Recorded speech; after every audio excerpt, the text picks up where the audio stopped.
They thought my gift was a joke. They laughed so loud the whole room heard. But the gift I gave them next, that one, they couldn't return. My name's Patricia Holloway. I'm 68 years old, a retired school librarian, and for the past 6 years, I've let my son and his wife live in the house my late husband and I built together, rent-free. I told myself it was temporary, just until they got back on their feet. 6 years later, they were still there, and somehow I was the one feeling like the guest. Last Christmas, I was invited to their place, my place for the family gathering. I spent weeks making their gift. It was a quilt, hand-stitched from fabric squares I'd been collecting for decades. Some pieces were from old dresses I wore when my son was a boy. Others from shirts my late husband favored.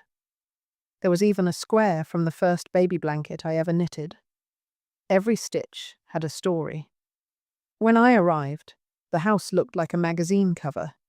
A 12-foot tree in the corner, glittering ornaments, presents stacked so high they could hide a toddler.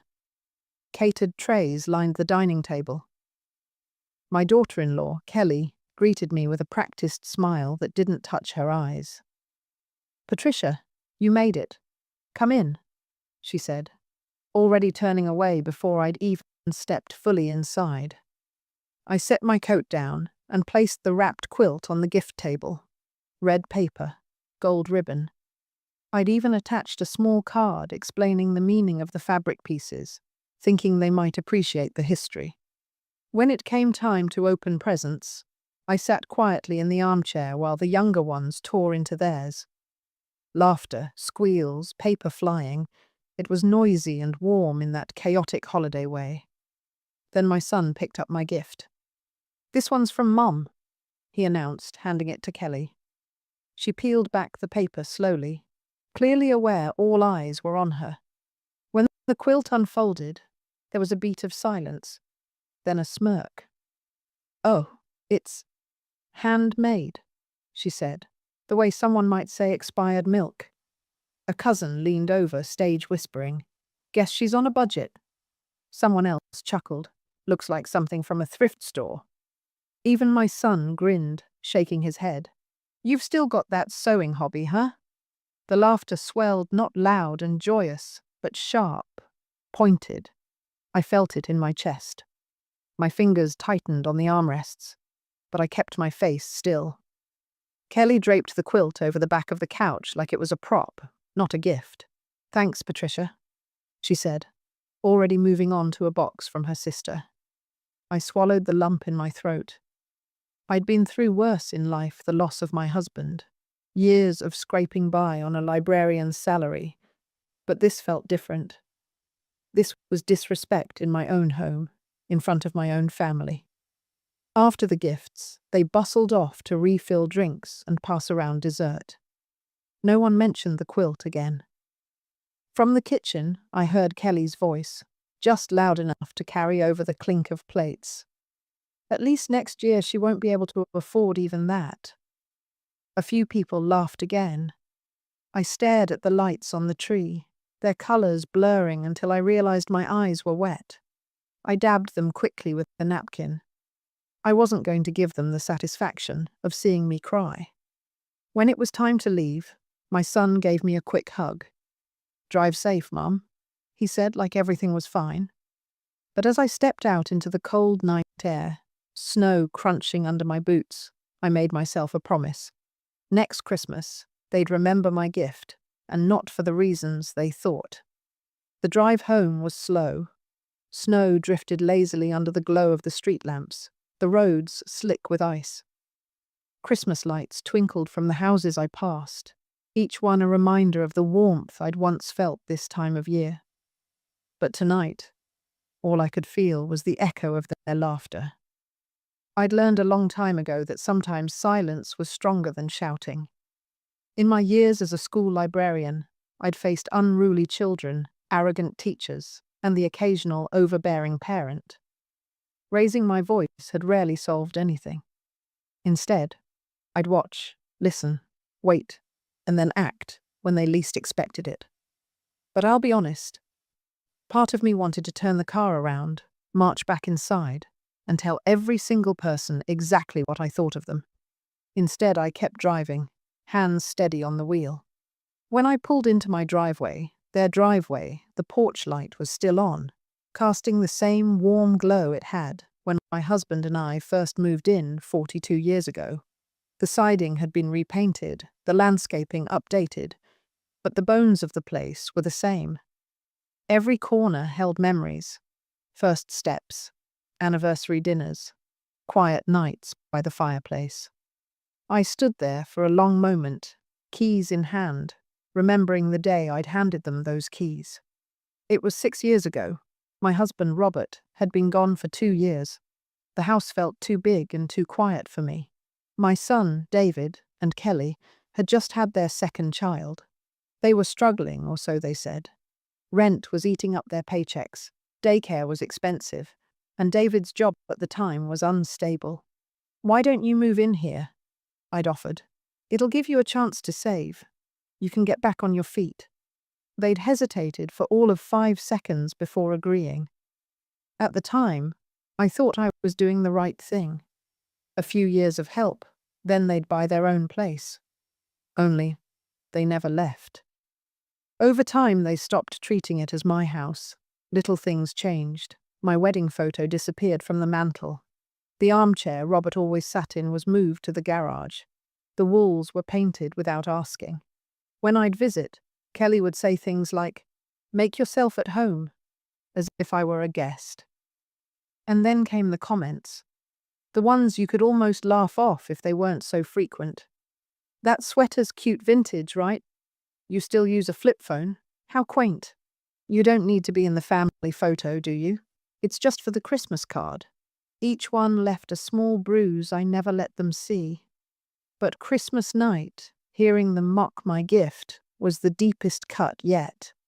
When I stepped inside my little rental apartment, the one I'd moved into so they could have the house, I set down my purse and coat, poured myself a cup of tea, and sat at the kitchen table. The quiet wrapped around me like a blanket, but it wasn't comforting tonight. It felt sharp. I thought about Robert. He'd been a man of few words, but he had a saying he used whenever someone crossed a line: "You can't teach respect with kindness they don't value." I picked up my phone and stared at the screen. I could call David.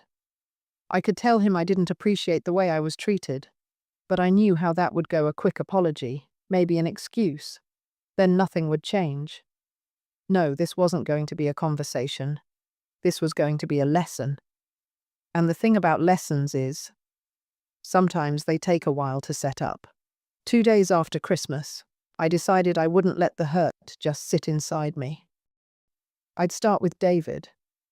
Maybe a part of me still hoped there was some misunderstanding, that if I spoke to him one-on-one, he'd realize how badly he'd crossed the line.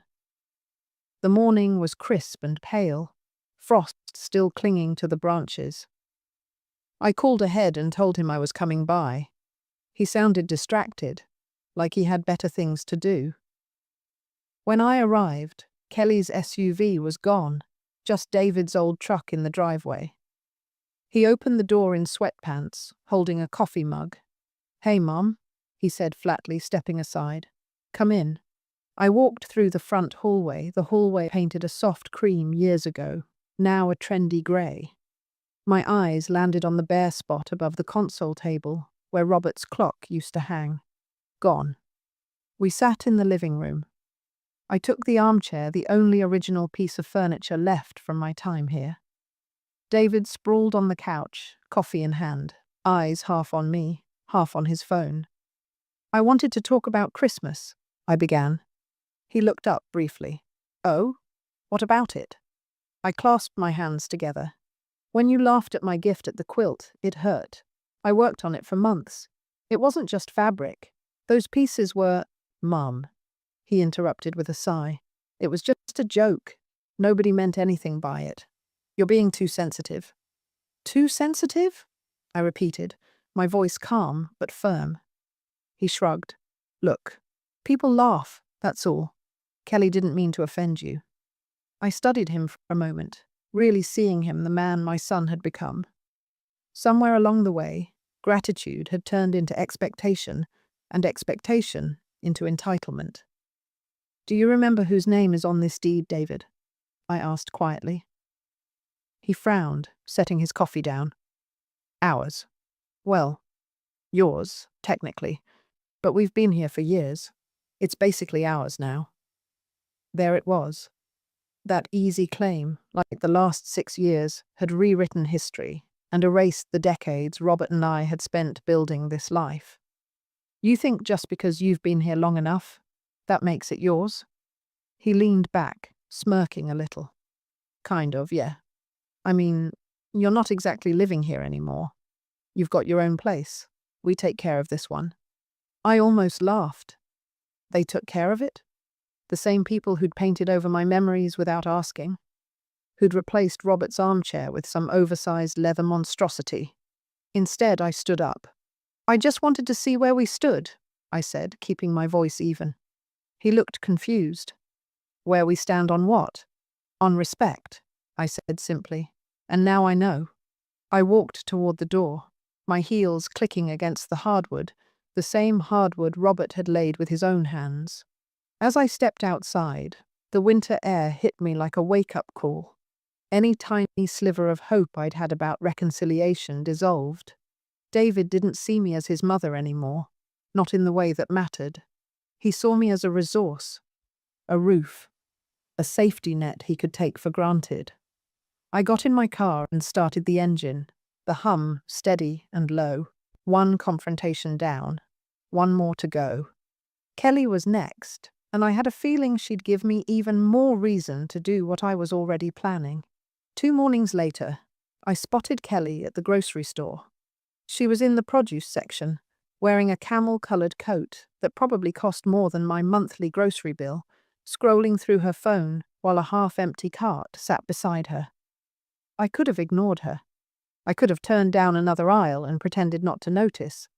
But I'd been quiet long enough.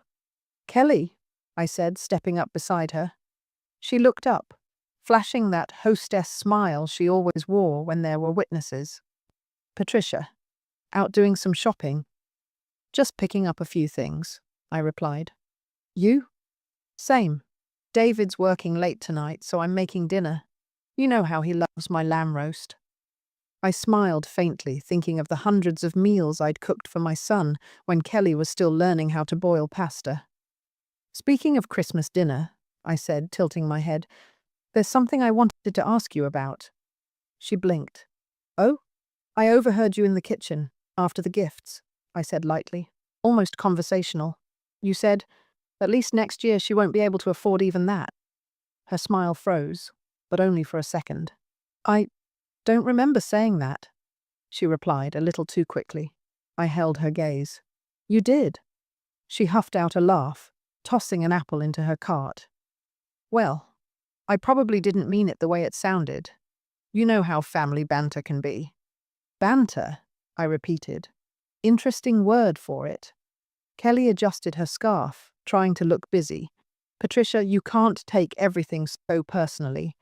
We appreciate everything you've done for us. I mean, living in the house rent-free all these years? It's been a blessing." I raised an eyebrow. "A blessing? For you?" She shrugged like that was obvious. "Well, yeah, but let's be honest. It's not like you needed it, and you can't expect us to rely on your little pension forever. We have our own lives to think about." There it was, the slip I'd been waiting for. "My little pension?" I asked calmly. She winced slightly, then recovered. "I just mean, you're comfortable. And besides, the house feels like ours now. We've made it our own." I let a small smile curl at the corner of my mouth. "You're awfully confident about that roof over your head." Her brows furrowed. "What's that supposed to mean?" "Nothing you'll need to worry about. Yet," I said, letting the pause hang just long enough to make her shift uncomfortably. I could see it in her eyes, that flicker of unease, quickly masked by her usual polish. But I'd planted the seed, and seeds have a way of growing in the dark. "Well, I said, glancing at my cart. I should let you get back to your shopping. Kelly forced a smile. Of course. Good seeing you.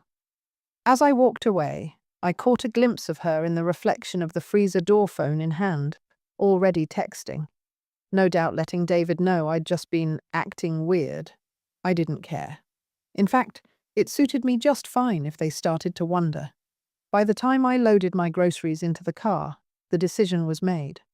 David's arrogance and Kelly's casual cruelty had confirmed what I already knew. I wasn't going to talk to them about respect anymore. I was going to show them what happens when they lose it. And this lesson would be delivered with all the formality and finality of the law. New Year's Eve was only a few days away when the last straw landed in my lap, or rather, on my phone screen. It was mid-morning, and I was sitting at my kitchen table, sorting through a small pile of mail. Bills, a card from an old friend, a flyer for discounted hearing aids. My phone buzzed. A text. From Kelly. Kelly. She's coming? Great.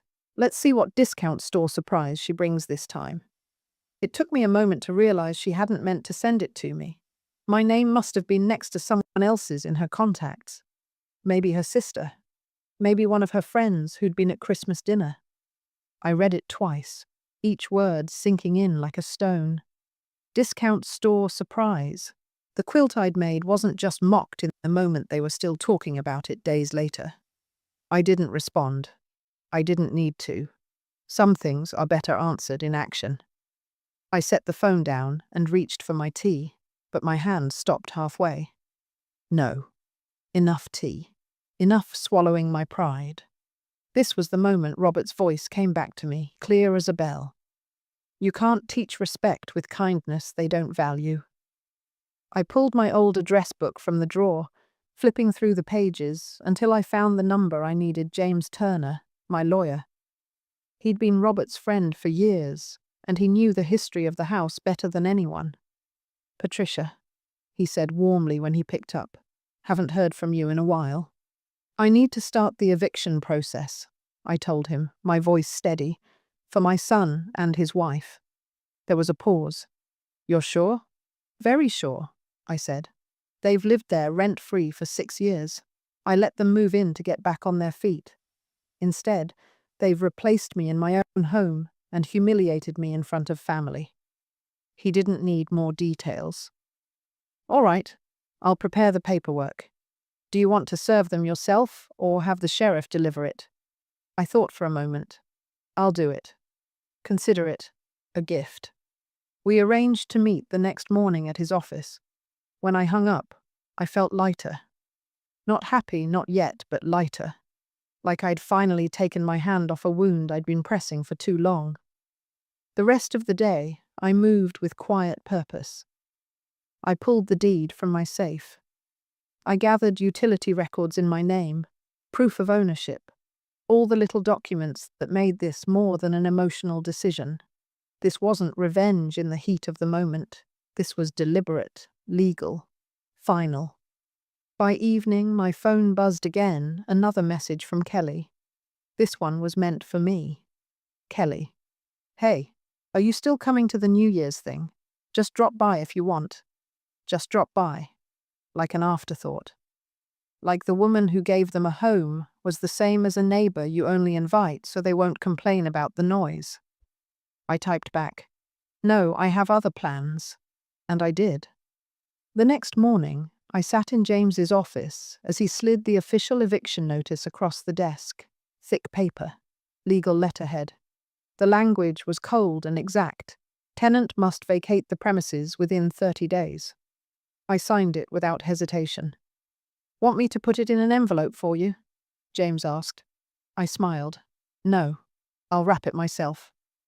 January 2nd was bitterly cold, the kind of day where the air bites your cheeks the moment you step outside. I'd spent the night before carefully wrapping the eviction notice in glossy red paper with a gold bow, the same combination I'd used for the quilt. Poetic symmetry.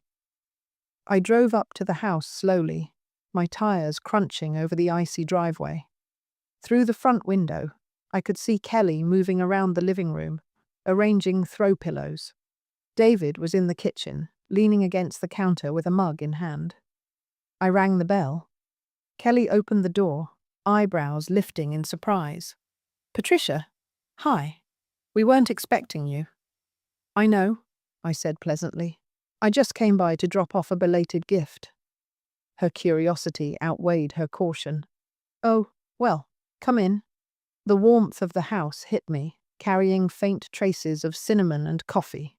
The furniture, the decor, even the smell, all of it was theirs now. Or so they thought. David glanced over from the kitchen. "Hey, Mum, what's this?" I held out the box.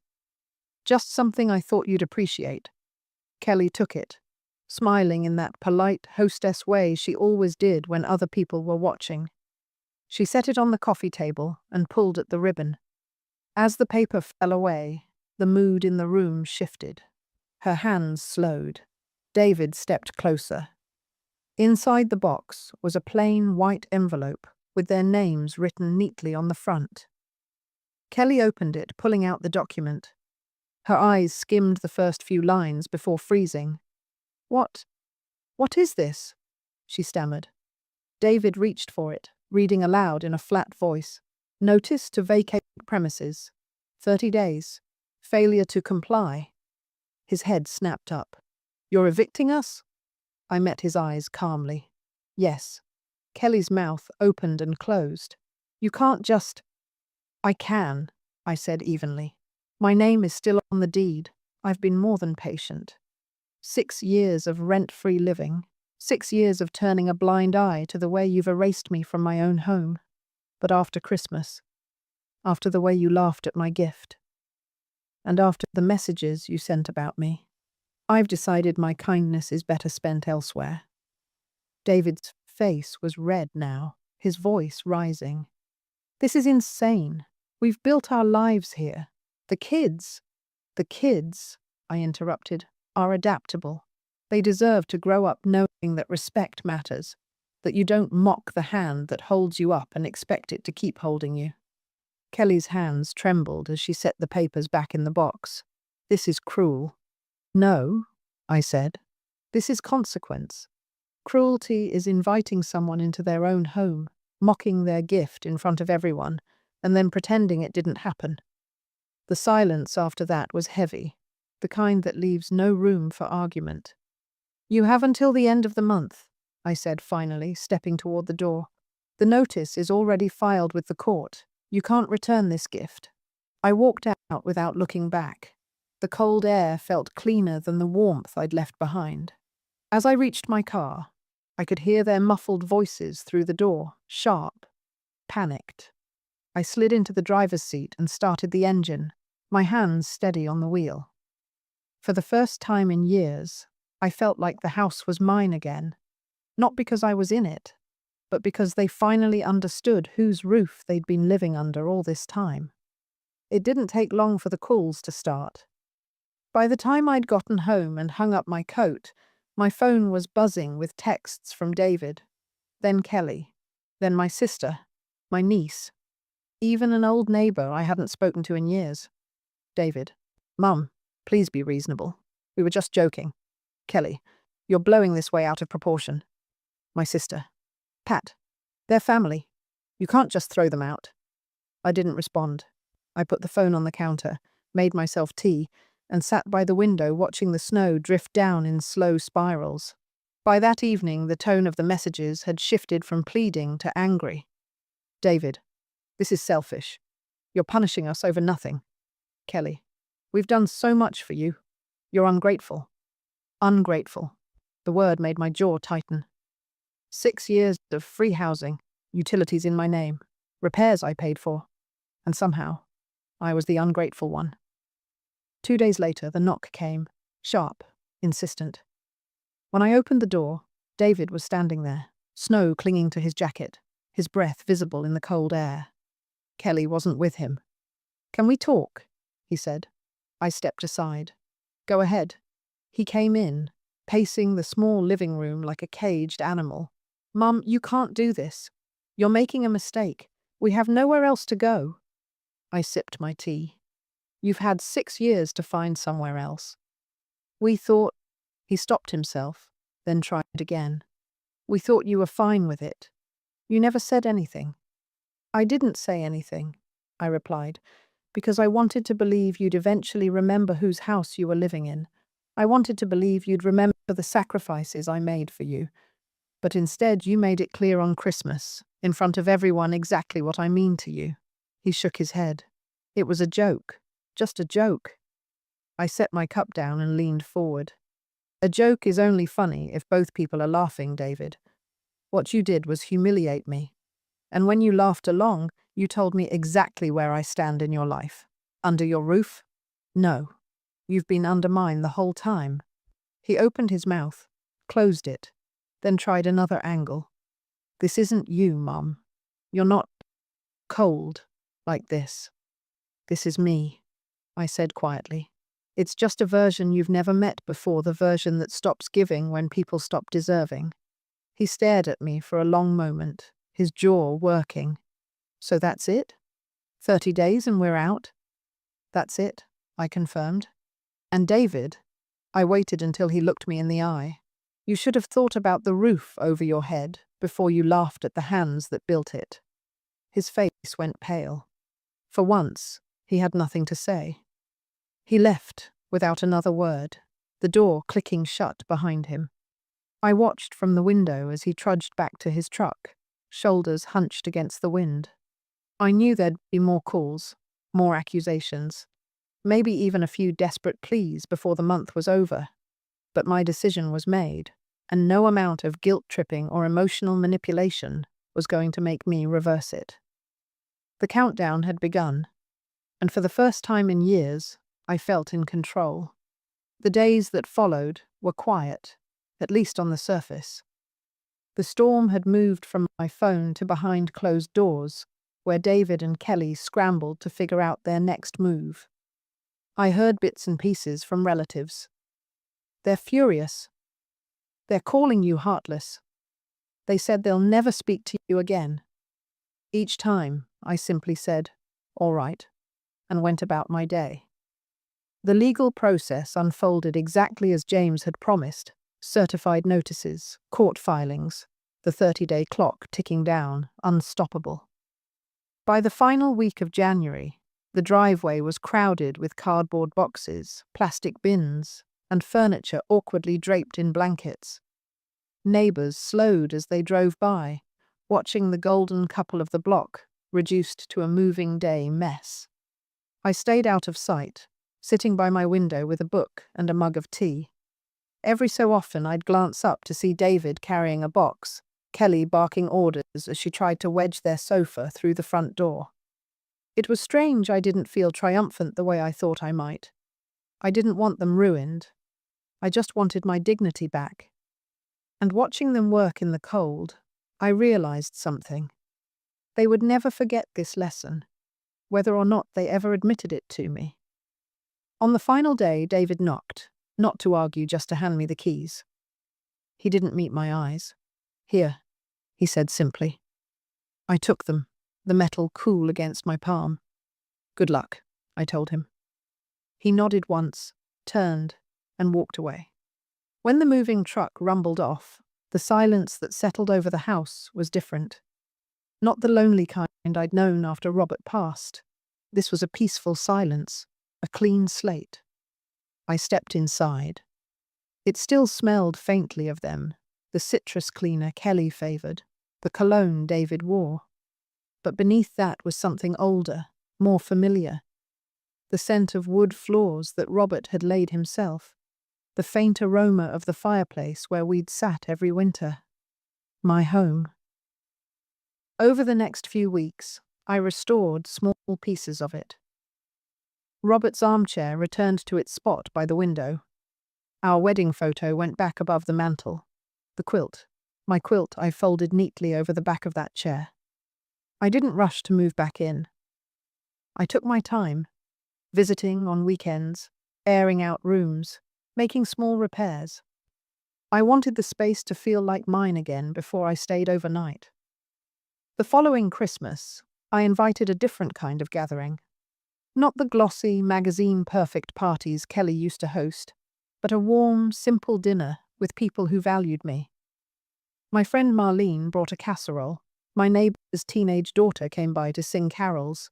Even my old colleagues from the library stopped in, bringing homemade pies. When it came time to open gifts, I pulled out the quilt. "This was meant for family," I said, my voice steady. "Last year it was laughed at. This year I want it to be received the way it was intended." Marlene unfolded it, tracing her fingers over the different squares. "Patricia," she said softly, "this is beautiful. Every piece has a story, doesn't it?" I nodded.